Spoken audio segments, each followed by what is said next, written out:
जब कांग्रेस पार्टी से मैंने आवेदन किया था और कांग्रेस पार्टी की जब लिस्ट आई थी तब मैं इसी देवली उनियारा की धरती अलीगढ़ में बैठा था और इंतजार में था और मुझे विश्वास था, उम्मीद थी कि कांग्रेस पार्टी मुझे टिकट नहीं देगी। लेकिन कांग्रेस पार्टी ने हमें योग्य नहीं समझा, उचित उम्मीदवार नहीं समझा।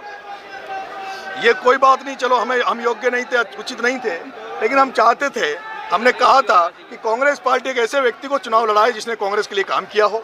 और मैंने नाम भी सुझा दिए थे टिकट लिस्ट आने के पहले कि आप नमोनाथ जी को दे दीजिए, आप जसराब में एक लड़का है यूथ का उसको दे दीजिए, परशुराम जी को दे दीजिए, बाकी लोगों को दे दीजिए जिन्होंने भारत जोड़ो में काम किया हो, जिन्होंने राहुल गांधी की यात्रा में काम किया हो, जिन्होंने कांग्रेस के नारे लगाए हो, उनमें से आप किसी को टिकट दे दीजिए, हम मान्य होंगे।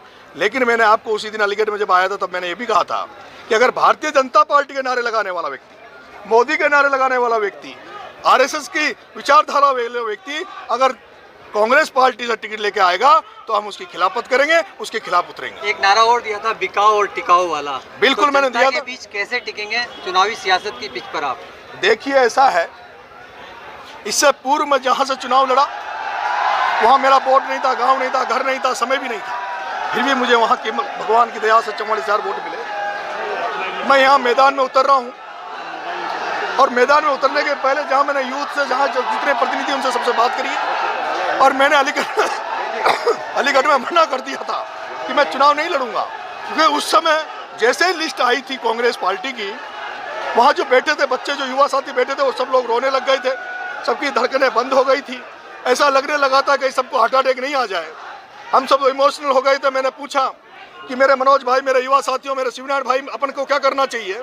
वो लोग इतने इमोशनल थे, इतने दिल टूट गया था। उन्होंने कहा भाई साहब शायद पता नहीं क्या होगा, हमें तो ऐसा लग रहा है कि जो अपनी बंद मुट्ठी हो कहीं खुल नहीं जाए, इसलिए एक बार आप हमारे कहने से एक बार पूरा मंथन करें और आप चुनाव नहीं लड़ें तो ठीक रहे।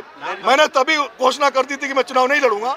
लेकिन कल जब मैंने सबसे पूछा और जब मैंने भाई साहब हनुमान जी बेनीवाल से बात करी, मैंने मेरे भाई रविंद्र भाटी से उस पर फोन पर बात करी और जिस तरह से उन्होंने मुझे आश्वस्त किया, आश्वासन दिया है, उसके बाद मेरे में हिम्मत आई है, हौसला आया है। उसके बाद आज मैंने सुबह चाय पर सभी युवा साथियों को बुलाया था जयपुर में। मैंने कोई तैयारी नहीं की थी आज यहाँ आने की, मेरी कोई 1% भी तैयारी नहीं थी। मैंने कोई सोशल मीडिया पर अपील नहीं की थी। मैंने तो ये कहा था कि सभी भाई, मैं सबके साथ चाय पीना चाहता हूँ सुबह चाय की थड़ी पर। सभी जिस तरह से चाय की थड़ी पर युवा साथी, छात्र साथी मेरे को सुबह आए और जब मैंने उनसे मनसा पूछी तो एक एक बच्चे ने, एक एक युवा साथी ने कहा कि भाई साहब आपको चुनाव लड़ना पड़ेगा, आप रुक नहीं सकते। और वो इसलिए नहीं रुक सकते, हमें भरोसा नहीं रहा इन पार्टियों पे जिन्होंने आपको 18 में धोखा दिया, 23 में धोखा दिया। क्या गारंटी कि आपको 28 में भी आपको टिकट देने की सोचेगी? इसलिए आपको चुनाव लड़ना चाहिए। हम अपने घर बार छोड़ देंगे, हम अपने परिवारों को छोड़ देंगे, हम दिवाली भी उसी देवली उनियारा की धरती पर मनाएंगे, लेकिन आप चुनाव लड़ो। हम नरेश मीणा बनकर एक एक के घर में जाएंगे, 3 लाख मतदाताओं के पैर पकड़ लेंगे, वोट मांगेंगे। और ऐसा दुनिया में नहीं है, ये भारत है, यहाँ भावनाओं से लोग चलते हैं, यहाँ लोग सच्चे ईमानदार लोगों को नोटिस करते हैं। जब हमारे साथी, हमारे युवा साथी, छात्र साथी जब पैरों में पड़ेंगे, मतदान के लिए वोट मांगेंगे, तो आपके भाई को आशीर्वाद जरूर देंगे। और उसी हिम्मत के साथ मैं आपके बीच में आया हूँ। क्या राहुल गांधी अगर आपको मनाते हैं तो क्या विड्रॉ करेंगे नामांकन आपका? राहुल गांधी जी नहीं, अब तो कांग्रेस पार्टी में पंडित जवाहरलाल नेहरू, इंदिरा गांधी भी जिंदा होकर वापस नरेश मीणा को मनाने आ जाएगी, तब भी नहीं मानेगा। आपने जो बाबा साहेब की प्रतिमा के नीचे आंसू आए थे आपके, उस आंसुओं से क्या नई ऊर्जा ले ली? ये आंसू का सैलाब है। पूरा हिंदुस्तान का युवा छात्र देख रहा है कि किस तरह से देश में उभरते हुए छात्र नेताओं की राजनीतिक हत्या की जाती है। एक मेरा साथी जेएनयू में कन्हैया कुमार, एक हमारा साथी छात्र नेता कन्हैया कुमार जो कम्युनिस्ट था, वो भी बेचारा इस कांग्रेस के चक्कर में पड़ गया, कांग्रेस में चला गया। उसको पहले इन कांग्रेसियों ने बिहार से हरा दिया और अभी उसको ऐसी टिकट लोकसभा में दिल्ली से दिया जहां ये तय था कि कन्हैया कुमार हार जाएगा। ये नहीं चाहते कि कोई युवा छात्र नेता राजनीति में उभर कर आए। इसलिए ये राजस्थान में एक नई क्रांति उपचुनाव में पैदा होगी।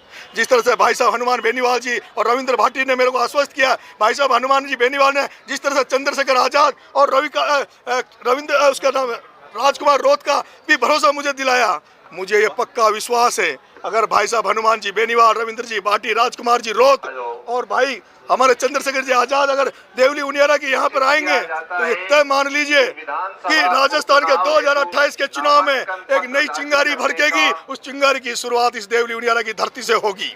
आजकल टिकट बिकने की बड़ी चर्चा है राजनीति में। अब ये बात छोड़िए, ये सब दुनिया को पता लग गया कि हरिश्चंद्र मीणा ने 8 करोड़ रुपए में केसी मीणा को टिकट बांटा है।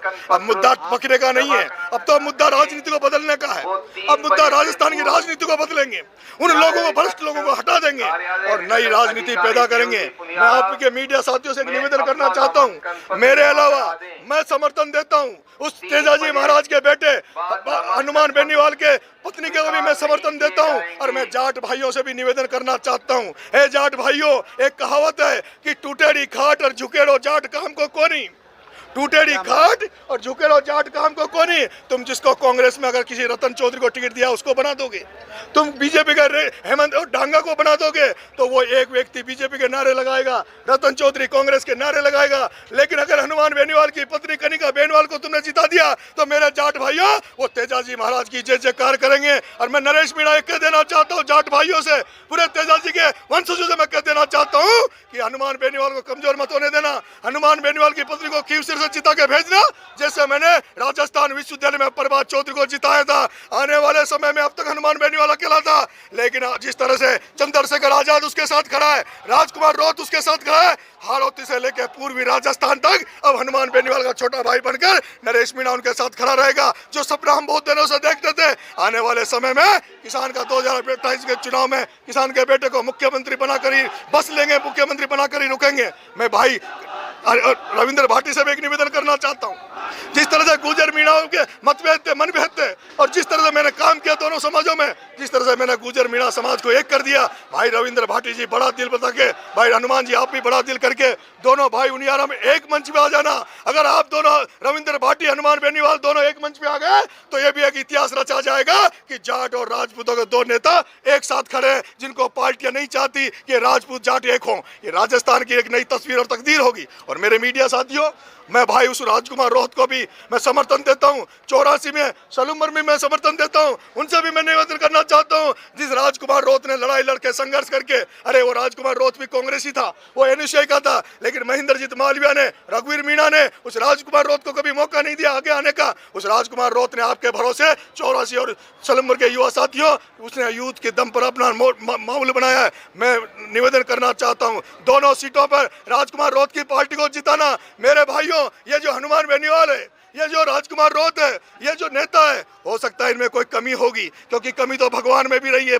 अगर कमी नहीं हो आदमी में तो हम भगवान बन सकते हैं। लेकिन मेरे भाइयों, गांव में एक कहावत है, ना मामा से तो काना मामा ठीक है। ये जो दुनिया में तुम्हें नेता नांगड़े दिख रहे हैं, ये जो नील लगा लगा के दिख रहे हैं, ये जो पैसे की राजनीति करने हैं, इनसे तो 1000 गुना अच्छा है हनुमान बेनीवाल, इनसे 1000 गुना अच्छा है राजकुमार रोहत, इनसे 1000 गुना अच्छा है वो चंद्रशेखर आजाद जिसमें गोलियां चली लेकिन वो रुका नहीं, और चंद्रशेखर आजाद जिसने गोलियां चलने के बाद भी यूपी से निर्दलीय चुनाव जीत कर आया। और मुझे जब दुख हुआ जब चंद्रशेखर आजाद को हराने के लिए प्रियंका गांधी वहां उसके विधान लोकसभा में पहुंची, वहां और लोग भी उसके लोकसभा में पहुंचे। इसलिए मेरे युवा साथियों, 84 में भी और जिताना, सलूमर में राजकुमार रोहत को जिताना, और खीवसर में सभी जाट भाइयों से निवेदन है, ये डमी कैंडिडेट है, ये जो एजेंट है बीजेपी कांग्रेस के डांगा और ये रतन चौधरी, इनको हराकर मेरे बड़े भाई हनुमान को जिता कर लाना। क्या नरेश मीणा का कांग्रेस से अब संबंध, नाता पूरी तरह टूट चुका है आज से?